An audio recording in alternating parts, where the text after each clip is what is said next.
ئەی ئەو کەسانی کە فەقیر و هەژار و دەستکورتن، توانای قوربانیتان نییە، خەم مەخۆن، بێتاقەت مەبن. وەڵی خەڵکی وان بینیوە فەقیر بووە کە قوربان هاتۆ دەستی کردووە بە گریان، ئیدی خۆزگای پارەم و بە قوربانیەک بکەم، گریاوە بۆی کە توانای نییە. حیشە زۆری هەیە، هەر دڵی داناچەڵەکەیە، چونکە ئیمانەکەی ئەوەنە زەعیفە، کاریگەری دینەکە بەسەریەوە نییە، گریاوە توانای قوربانی نییە.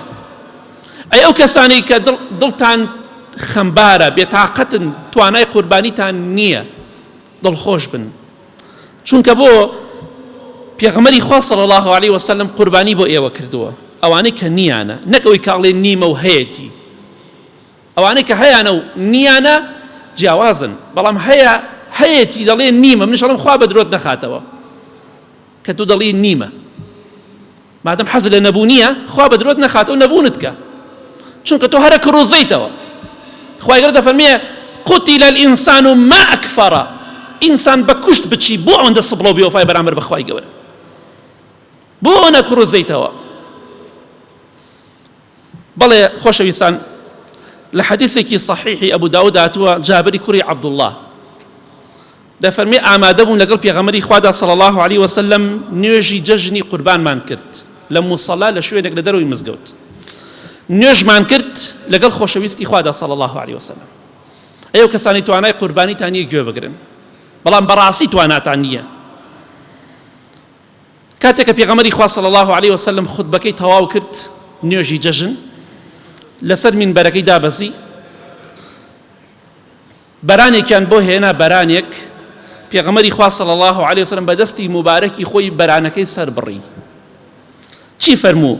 فەرمووی بسم الله والله ئەکبەر. هەر کاتێ حەیوانی مریشکی شتێکتان سەر بڕۆن بسم الله والله ئەکبەر، ئەوە سونەتی پێغەمبەری خوایە صلی الله علیه وسلم، بێ بیکەن. هەندێک عولەماڵن واجبە. بەدەستی مبارەکی خۆی بەرانەکەی سەر بڕی و فەرمووی بسم الله والله ئەکبەر هذا عني وعمن لم يضحي من أمتي. فەرمووی خوایە گیان ئەمە بۆ خۆمە و بۆ ئەو کەسانەشە کە لە ئومەتەکەی من توانای قوربانیان نییە هەتا ڕۆژی قیامەت. خوایە گیان پاداشتی قوربانیان بۆ بنووسە، بێگومان خوا بەتە نووسێ مادەم حەز لێتی توانات نییە. بەڵام ئەگەر زانایان دەفەرمون ئەگە کەسێک ئێستا پارەکەی بەدەستەوە نەبوو، دروستە قەرز بکە، قوربانی بکە، مادەم بتوانێت بیداتەوە بە ئاسانی با قەرز بکە. ئێستا بەدەستەوە نییە، حیوانێ بە قەرز بکڕە، یا لە کەسێک هەنێ پارە قەرز کە حیوانێکی پێ بکە قوربانی، دوایی وردەوتە پارەکەی بدەرەوە، مادەم تواناتێ. بەڵام ئەگە توانای دانەوەی قەرزەکەت نییە، ئەوە قوربانی لەسەر واجب نییە. بۆیە هەر کەسێک لە ئومەتی پێغەمبەری خوا صلی الله علیه وسلم فەقیر و دەستکورت بێ، خۆشەویستی خوا صلی الله علیه وسلم قوربانی بۆ کردووە. بەڵام ئەوانەی کە بەڕاستی فەقیرن و دەستکورتن پاریان نییە لە ماڵەوە. ئەمە هەواڵێکی خۆشە بۆ کەسانە.